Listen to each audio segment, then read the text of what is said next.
सबको बहुत बहुत बधाई। जिसका हमें इंतजार था वो एसबीआई क्लर्क की वैकेंसी आ गई।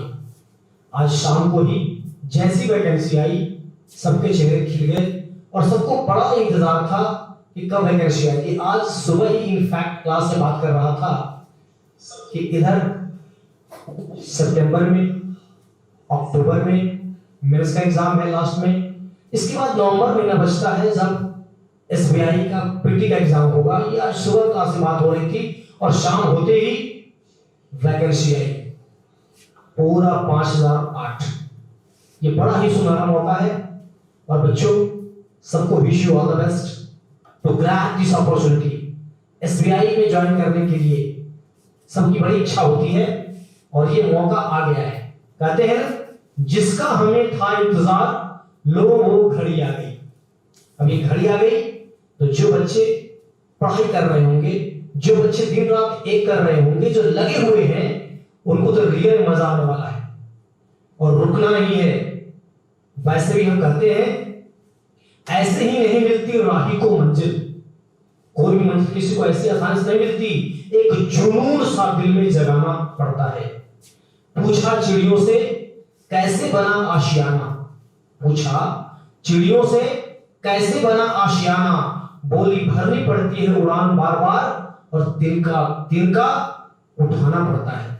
उसी तरह बार बार सेट बनाना पड़ता है, बार बार लगे रहना पड़ता है और तब जाकर कोई क्वालिफाई करता है। तो आइए हम जल्दी बात करते हैं कि आपके लिए इसमें क्या क्या इंपॉर्टेंट इंफॉर्मेशन है।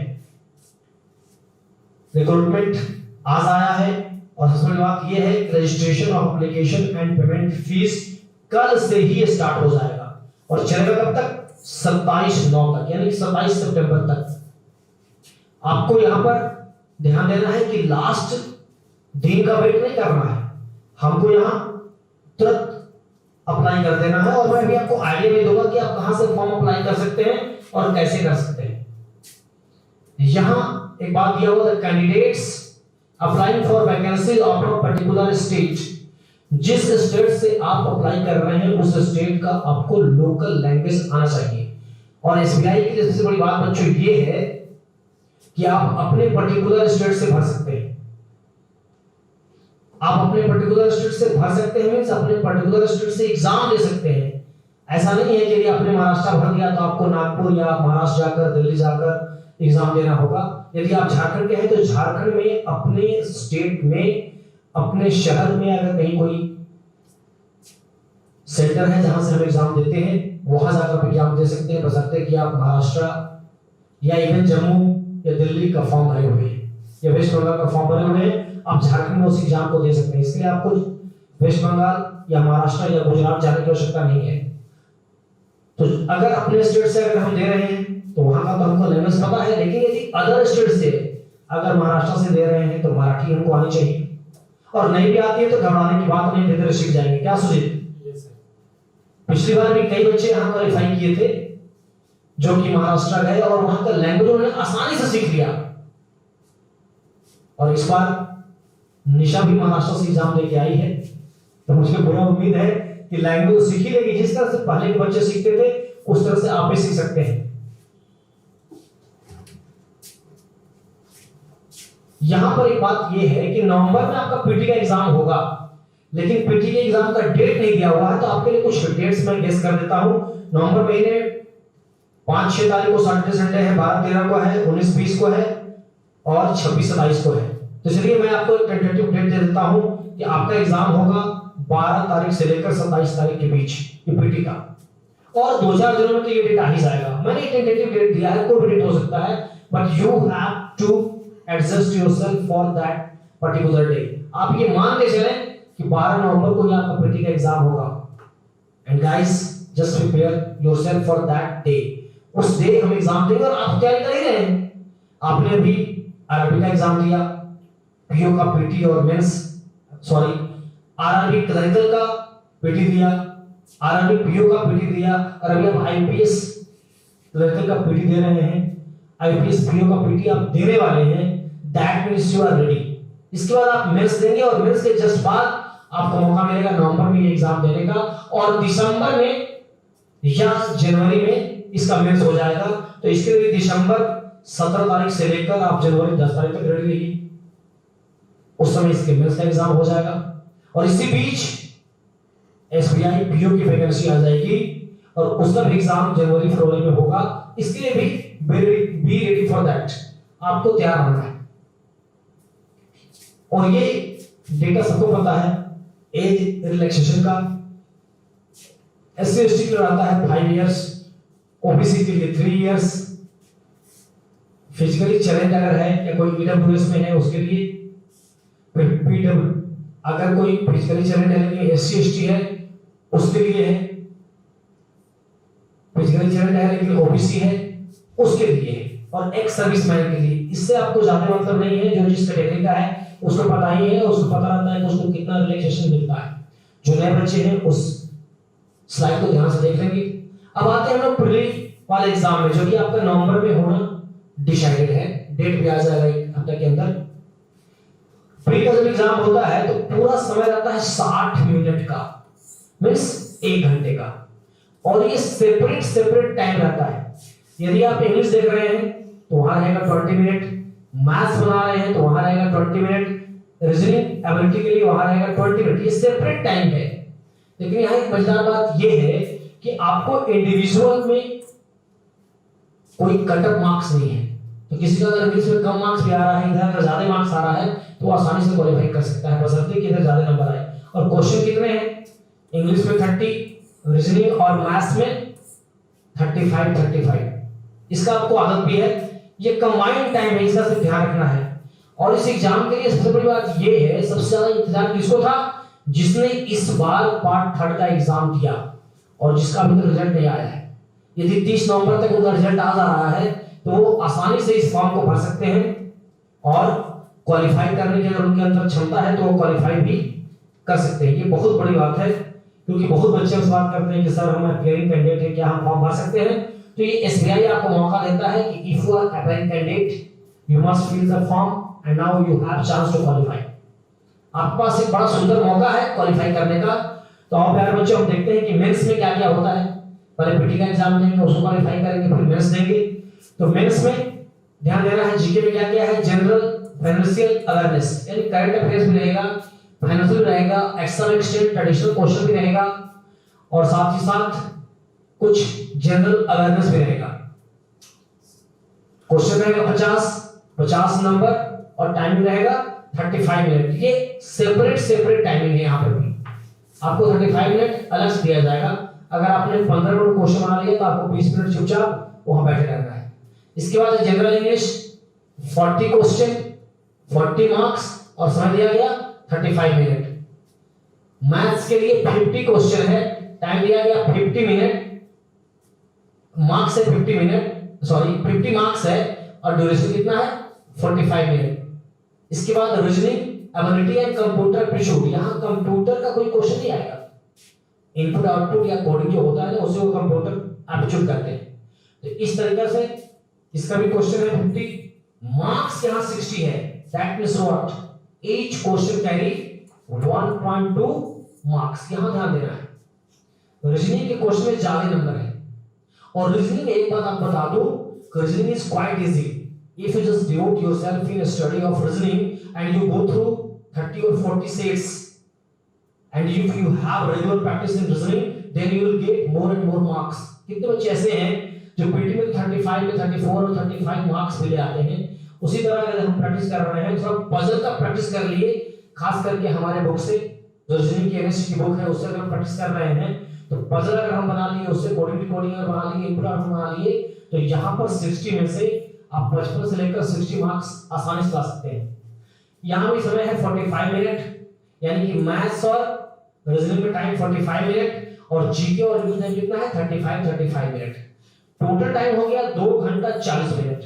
बच्चों यहाँ पर आपको एक सलाह मैं ये दूंगा, जब 2 घंटे 40 मिनट का एग्जाम होता है तो आपको घर में भी प्रैक्टिस करते समय, कौशल ध्यान दें इस बात पर, घर में भी प्रैक्टिस करते समय सोना नहीं है, 2 घंटा 40 मिनट का प्रैक्टिस करना है।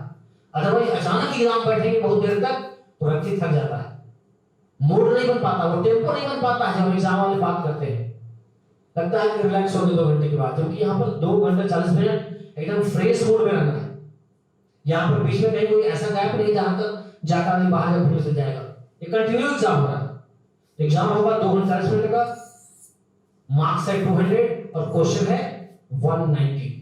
ठीक है, ये इंग्लिश में नंबर कम है और बात वही है, इंडिविजुअल अलग से कोई कटअप नहीं है, लेकिन सबको मिलाकर बनेगा मेरिट। अगर पूरा इंडिया अगर इंग्लिश में 2 नंबर में क्वालिफाई कर रहा है, that means the qualifying marks of English is 2, only 2, और वहां से तुम्हारे मेरिट पे फर्क नहीं पड़ता अगर और सब जोड़ के हम क्वालिफाई कर रहे हैं। पिछले बार की अगर हम बात करें, मैं आपको लेकर आया हूं पिछले बार का, यदि हम मार्क्स देखते हैं तो पीटी का कटअप था झारखंड का 69.25। पीटी का कटअप कितना था?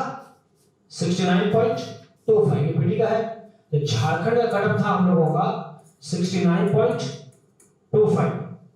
एमपी का 81.75, that means 82 out of 100। MP 82, Maharashtra 66.25। Maharashtra आपको ध्यान देना है।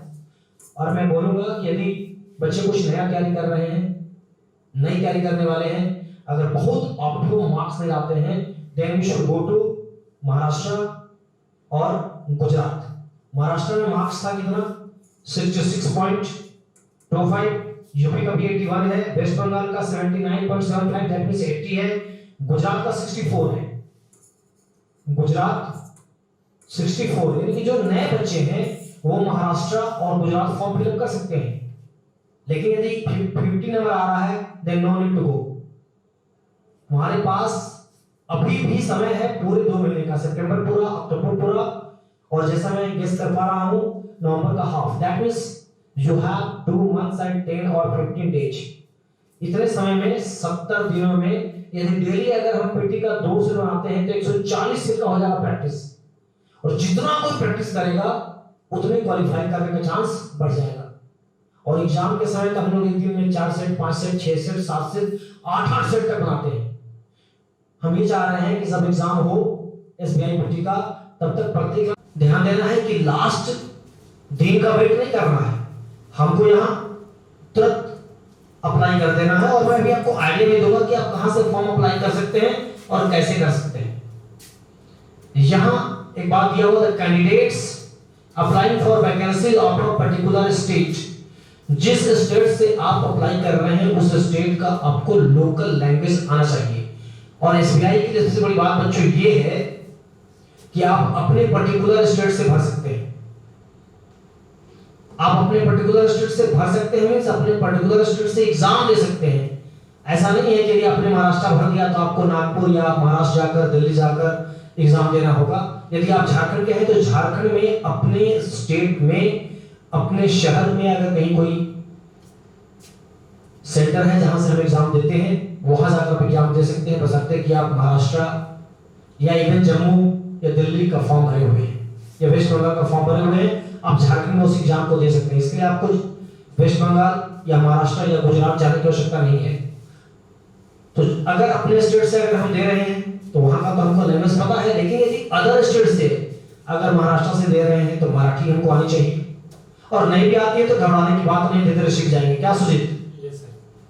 पिछली बार भी कई बच्चे यहाँ क्वालिफाई किए थे जो कि महाराष्ट्र गए और वहां का लैंग्वेज उन्होंने आसानी से सीख लिया। और इस बार निशा भी महाराष्ट्र से एग्जाम देके आई है, तो मुझे पूरा उम्मीद है कि लैंग्वेज सीख ही लेगी। जिस तरह से पहले के बच्चे सीखते थे उस तरह से आप भी सीख सकते हैं। यहां पर एक बात यह है कि नवंबर में आपका पीटी का एग्जाम होगा, लेकिन पीटी के एग्जाम का डेट नहीं दिया हुआ है, तो आपके लिए कुछ डेट्स मैं गेस कर देता हूं। नवंबर महीने 5-6 तारीख को सैटरडे संडे है, 12-13 को है, 19-20 को है और 26-27 को है। तो चलिए मैं आपको एक टेंटेटिव डेट दे देता हूं कि आपका एग्जाम होगा 12 तारीख से लेकर 27 तारीख के बीच पीटी का, और 2-4 दिनों में तो ये डेट आ ही जाएगा। मैंने एक टेंटेटिव डेट दिया है, कोई भी डेट हो सकता है, but you have to adjust yourself for that particular day. आप ये मान के चलें कि 12 नवंबर को ही आपका पीटी का एग्जाम होगा, and guys just prepare yourself for that day. उस डे हम एग्जाम देंगे और आप तैयारी कर ही रहे हैं। आपने अभी आरआरबी का एग्जाम दिया, पीओ का पीटी और मेंस, सॉरी आरआरबी क्लरिकल का पीटी दिया, और अभी पीओ का पीटी दिया और अभी आप आईपीएस क्लर्क का पीटी दे रहे हैं, आईपीएस पीओ का पीटी आप देने वाले हैं, that means you are ready. इसके बाद आप मेंस देंगे और मेंस के जस्ट बाद आपको मौका मिलेगा नवंबर में ये एग्जाम देने का और दिसंबर में या जनवरी में इसका मेंस हो जाएगा। तो इसके लिए दिसंबर 17 तारीख से लेकर आप जनवरी 10 तारीख तक रेडी रहिए, उस समय इसके मेंस का एग्जाम हो जाएगा। और इसी बीच एसबीआई पीओ की वैकेंसी आ जाएगी और उसका भी एग्जाम जनवरी फरवरी में होगा। इसके लिए भी बी रेडी फॉर दैट, आपको तैयार रहना है। और ये डेटा सबको पता है, एज रिलैक्सेशन का एससी एसटी के लिए आता है 5 इयर्स, ओबीसी के लिए 3 इयर्स, फिजिकली चैलेंज अगर है या कोई ईडब्ल्यूएस में है उसके लिए, फिर पीडब्ल्यू अगर कोई फिजिकली चैलेंज है लेकिन एससी एसटी है उसके लिए है, फिजिकली चैलेंज है लेकिन ओबीसी है उसके लिए है, और एक्स सर्विसमैन के लिए। इससे आपको ज्यादा मतलब नहीं है, जो जिस कैटेगरी का है उसको पता ही है, उसको पता रहता है कि उसको कितना रिलैक्सेशन मिलता है। जो नए बच्चे हैं उस स्लाइड को ध्यान से देख लेंगे। अब आते हैं हम लोग प्रीली वाले एग्जाम में, जो कि आपका नवंबर में होना डिसाइडेड है, डेट भी आ जाएगा एक हफ्ते के अंदर।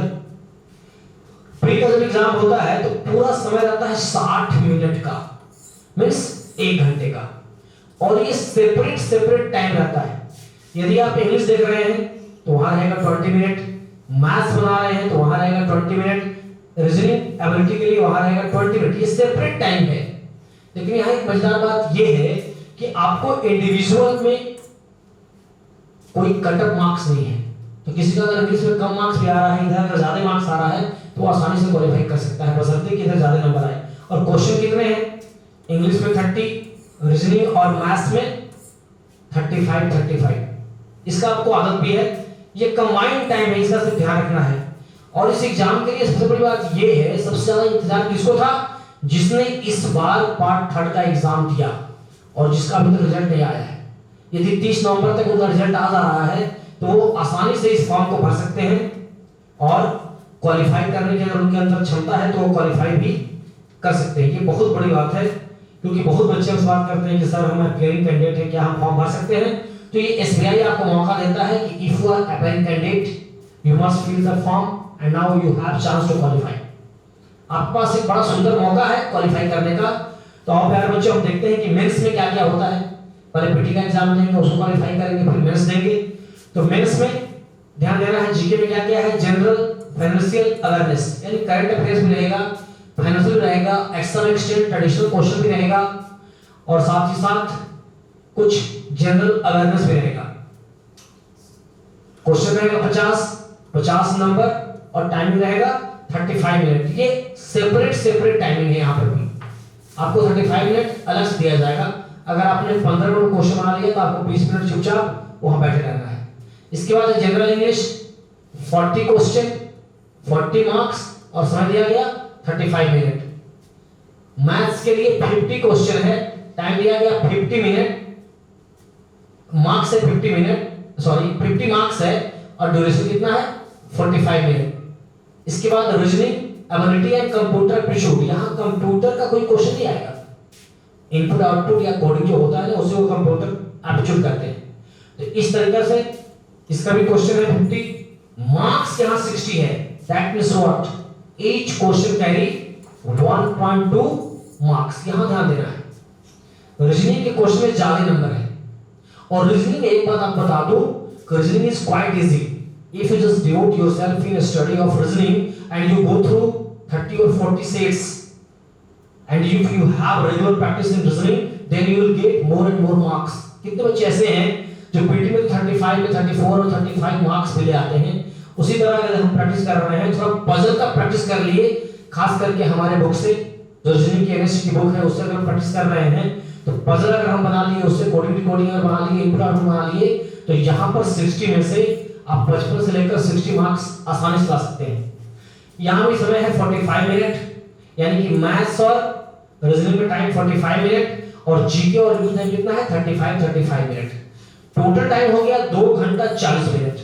तो बच्चों यहाँ पर आपको एक सलाह मैं ये दूंगा, जब 2 घंटे 40 मिनट का एग्जाम होता है तो आपको घर में भी प्रैक्टिस करते समय कौशल ध्यान दो इस बात पर, घर में भी प्रैक्टिस करते समय सोना नहीं है, 2 घंटा 40 मिनट का प्रैक्टिस करना है।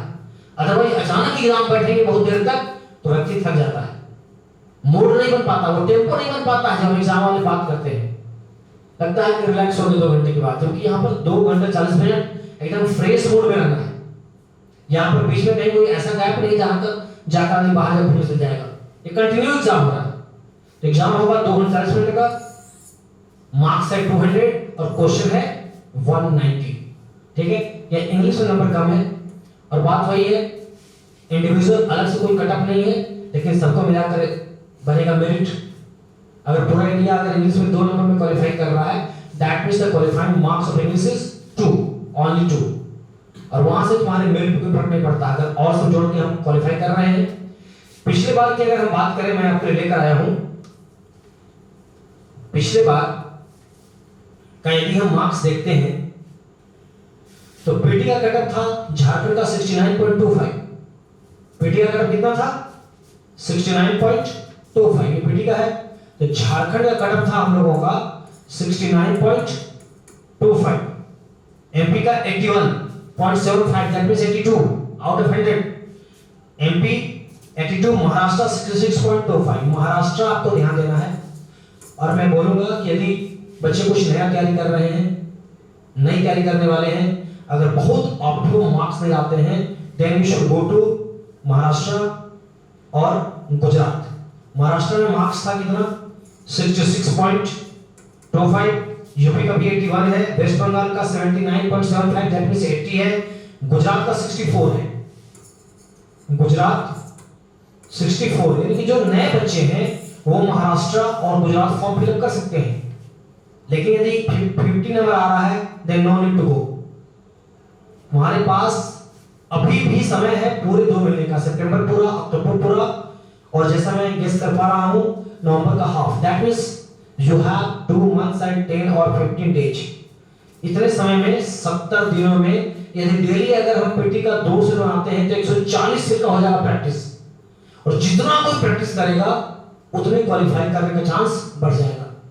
और एग्जाम के समय तक हम लोग एक दिन में 4 set, 5 set, 6 set, 7 set, 8 set तक बनाते हैं। हम ये चाह रहे हैं कि जब एग्जाम हो एसबीआई पीटी का, तब तक प्रत्येक लड़का आज से, पहले क्या किया छोड़ दिया उसको, आज से एग्जाम तक कम से कम 150 से 200 सेट बनना चाहिए। पास में आ गई? समझ रहे बात को?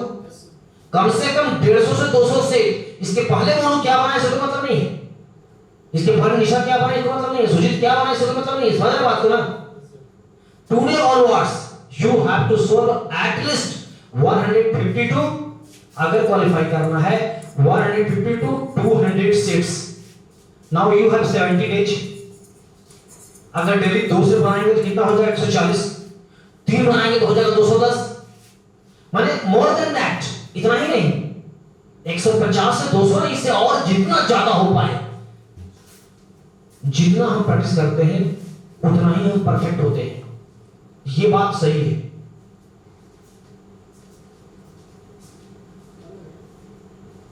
कट गया,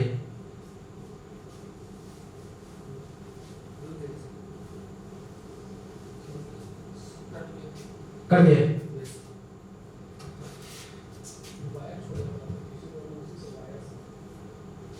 कितना बढ़िया चल रहा था, क्या हो गया?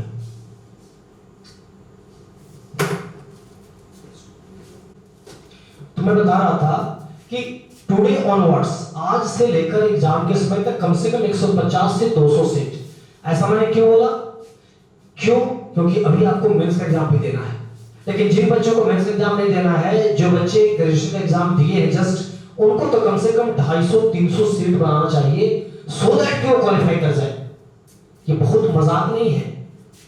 आप यदि 250 सीट का करते हैं प्रैक्टिस, और आपके जो सीनियर्स हैं वो ऑलरेडी हजारों सीट का प्रैक्टिस कर चुके हैं, आपको उनसे फाइट करना है।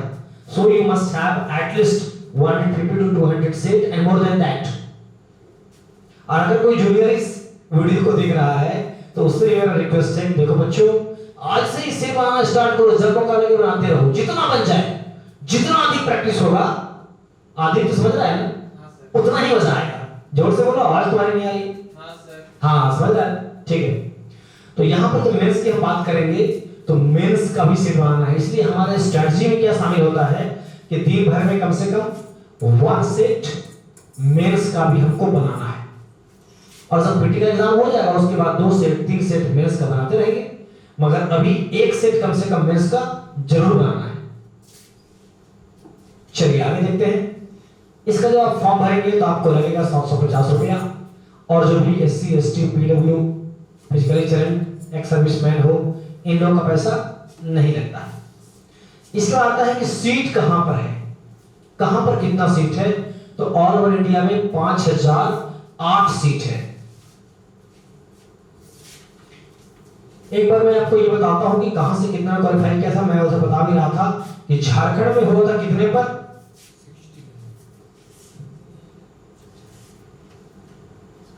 पहले बात करते हैं गुजरात की। गुजरात में 64.75, ये सारा का सारा जनरल के लिए है मार्क्स। गुजरात में हुआ था 64.75, ये बड़ा ही कम कट ऑफ है। और यहां पर सीट भी इस बार कितना दिया हुआ है, टोटल 353 मीन्स 350। और यदि कोई जाता है महाराष्ट्र का, इसमें नेक्स्ट पेज में है,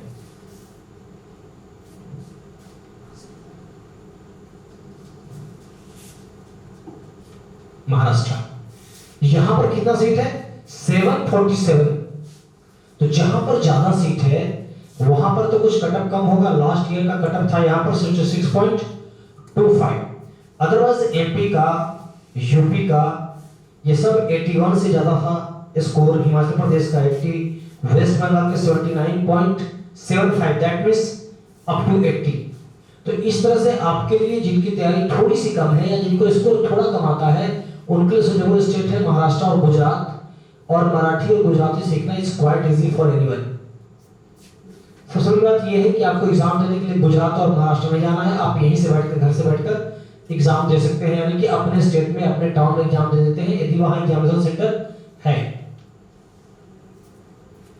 इसके बाद यदि हम मेंस की बात करें, थोड़ा सा यहां हम लोग देख लेते हैं एक बार। अगर हम मेंस की बात करते हैं तो आउट ऑफ 200 पिछली बार एमपी में 97.75 में हो गया था। दैट मींस कि करीब करीब 50% से भी कम। महाराष्ट्र में 88.25 यानी 44%, यूपी में 95.75 यानी 48%, वेस्ट बंगाल 95.25 करीब करीब 47 या 48%। गुजरात में भी आपका ओनली 87 पर हुआ था, ये करीब करीब कितना हो गया 43.5। हिमाचल प्रदेश में 99 यानी कि 50%। तो स्कोर आपको आउट ऑफ 200 अगर 120 का टारगेट लेकर चल रहे हैं तो कहीं भी हो जाएगा, अगर डिफिकल्ट क्वेश्चन है तो। और यदि क्वेश्चन इजी आएगा तो 120 की जगह आपका भी स्कोर आ जाएगा 150। लेकिन जिस तरह का ट्रेंड है, जैसा क्वेश्चन आता है उसमें अगर बच्चे 120 130 का टारगेट लेकर चले, जो कि बहुत आसान है। एक बार मैं आपको स्ट्रेटजी भी देता हूं कैसे कैसे हम नंबर लाते हैं। यदि हम YouTube पर डेली पूजा मैम का जीके क्लास कर रहे हैं या और कोई सारा का दिखा रहे हैं डेली 6 से 6:30 बजे तक, वो क्लास अगर हम डेली कर रहे हैं तो आउट ऑफ 50 जीके में तो हमारा 40 आसानी से आ जाएगा, क्योंकि साथ में यहाँ पे एनएससी विजन भी पढ़ रहे हैं, आपको नोट्स भी तैयार कराया जा रहा है। तो मान लेते हैं कि यहाँ पर 40 थोड़ा कम ही हम जोड़ते हैं कि 30 मार्क्स हमारा जीके में आया। जनरल इंग्लिश में आउट ऑफ 40 जो क्वालिफाई कर रहा है वो तो प्रैक्टिस किया ही होगा, तो उसका नंबर यदि 20 आ रहा है, या चलिए थोड़ा कम करके जोड़ते हैं 15 नंबर आया, यहाँ पर आया 30, यहाँ आया 15, देखिए 45 हो चुका है ऑलरेडी, 45 हो चुका है। और क्वांटिटी एप्टीट्यूड में जहाँ 50 नंबर है वहां तो बच्चे दिन रात मैथ प्रैक्टिस करते रहते हैं, यहां पर उनका आसानी से 30 नंबर आ सकता है। तो रीजनिंग में जहां 60 नंबर है, यदि यहां भी 30 नंबर आ गया, बहुत कम कम करके जोड़े हैं, तो देखिए 30 30 60 30 90 और 15 105 नंबर। पिछली बार हाईएस्ट स्कोर आया था हिमाचल का तो 99.5 था, यानी कि 100 था। यहां पर यदि हम सब में सिर्फ 5 5 5 बढ़ा देंगे तो 20 नंबर बढ़ जाएगा, यानी कि 125। ये स्ट्रेटजी होगी धीरे धीरे मार्क्स बढ़ाने का। किसी का रीजनिंग में कमांड हो गया तो आउट ऑफ 60 में 30 नहीं, लोग को 35 40 45 50 तक मार्क्स आता है। तो यहां से हम बहुत आगे बढ़ सकते हैं। और लोगों को लगता है इतना नंबर कैसे आएगा। पिछले बार जब एग्जाम हुआ था तो एक बच्चे का 147 मार्क्स आया था। सबको पता होगा जो एग्जाम दे रहा है 147 नंबर आया था उसका। तो हम टारगेट बना सकते हैं अपना कि इस बार हम 150 लाएंगे। सिलेक्शन जो कि 120 के अंदर में ही हो जाएगा। अब यहां पर जिस तरह से मैंने बात की जहां जहां ज्यादा सीट है उसका भी आपको दिखाते हैं। एमपी में 389 यानी कि 390 सीट है, गुजरात में 353, वेस्ट बंगाल में 340, यूपी में 631, महाराष्ट्र में 747 और असम में 258। जहां सीट ज्यादा है ये पूरा चार्ट आपको दिया गया है, खास करके महाराष्ट्र के यहां आप देख रहे हैं, ठीक है ना।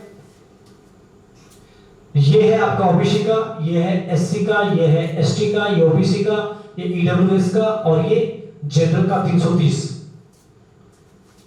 जो भी तैयारी कर रहा है ये देखकर कि जहां ज्यादा सीट है वहां जाकर हमको फॉर्म भरना है। और सिर्फ फॉर्म भरने से नहीं होगा, उसके लिए पढ़ना ही पड़ेगा, एक स्ट्रेटजी वाइज तैयारी करनी होगी। जिस पर मैंने आपको बताया कि इतना इतना नंबर लाके आसानी से हम क्वालिफाई कर सकते हैं। एनएससी ऑनलाइन क्लास आप अटेंड कर सकते हैं, ऑनलाइन फ्री टेस्ट सीरीज को आप ज्वाइन कर सकते हैं। आप एनएससी के ऐप को डाउनलोड करके हर एक तरह का आपको मटेरियल मिलेगा, हर एक तरह का नोटिफिकेशन मिलेगा। आप एनएससी के ऐप को गूगल प्ले स्टोर से डाउनलोड कीजिए और एनएससी ऑनलाइन क्लास का हिस्सा बनिए, न्यूज सेंटर के साथ जुड़ जाइए। देखिए हमारी अपनी किताब है NSC quant insight, A complete solution for quantitative aptitude. SBI में मेरा दावा है कि यहां पर 3 सेक्शन में क्वेश्चन बटे हुए हैं, इनफैक्ट 4 सेक्शन। एक है बिगिनर्स लेवल जो कि पीटी में काम आता है, फिर है मॉडरेट का 50% क्वेश्चन पीटी के लिए है और 50% क्वेश्चन मेंस के लिए। तो जो तैयारी कर रहे हैं मेंस की, खास करके आरआरबी की और आरआरबी पीओ की या आईबीपीएस पीओ की तैयारी करेंगे, आईबीपीएस क्लर्क का पीटी दिए है उसका मेंस की तैयारी करेंगे, उनके लिए है मॉडरेट का कुछ लेवल और साथ में एडवांस का लेवल का पूरा प्रैक्टिस करना इस बुक का। और मेरा दावा है कि एक भी क्वेश्चन बुक से बाहर का नहीं आएगा, इस दावा को ध्यान रखेंगे। एग्जाम जब आप देंगे तो ये चेक हो जाएगा कि सर की कितनी बातें सही है। ठीक उसी तरह आपको स्पीड प्रैक्टिस करने के लिए, सिंपलीफिकेशन का प्रैक्टिस करने के लिए, एडवांस में फास्ट होना होगा। इसके लिए बुक का नाम ही है क्या, ब्रेन टॉनिक। इसका नाम ही क्या है, ब्रेन टॉनिक। रीजनिंग में जितना नया तरह का पजल होता है और एक्स्ट्रा पजल दिया हुआ रीजनिंग बुक में, एनएससी का modern approach to reasoning, verbal non verbal logical analytical सारा रीजनिंग दिया हुआ है। इस बुक से होकर जाइए। और मेंस में डेटा ही ज्यादा पूछता है तो आप एनएससी की ये book NSC modern approach a complete solution of data analysis and interpretation, इस बुक को आप जरूर परचेज कीजिए जो कि हमारे ऐप के थ्रू ऑनलाइन मिलेगा ये। इसके बाद एसबीआई के लिए भी आपके पास 2.5 महीने समय है, इसको आप जरूर परचेज कर लीजिए। ये ओनली 499 में है। NSC online classes SBI clerk prelims 2022 के लिए वीडियो कोर्स। इसमें कौन कौन सा कोर्स है तो रीजनिंग का और मैथ्स का, ये दो के लिए आप निश्चित हो जाएंगे यदि आप इस वीडियो को देख रहे हैं, इस कोर्स को आप खरीद रहे हैं। इस प्रकार एनएससी ऑनलाइन क्लास की ओर से आपका बहुत बहुत स्वागत है। I wish you all the best. आप अपने लाइफ में सफल हो और इस बीआई को क्रैक करें, क्लर्क क्वालिफाई करें, इसके बाद फिर हम पीओ के लिए आएंगे, आप पीओ को क्वालिफाई करें। Wish you all the best, wish you all the best. Thank you very much, good night. कल से ही फॉर्म भरा रहा है, फॉर्म भर दीजिए। और जितने बच्चे नए हैं जो पार्ट एग्जाम दिए हैं वो भी कल से फॉर्म भरना स्टार्ट कर दें। थैंक यू बच्चों, wish you all the best.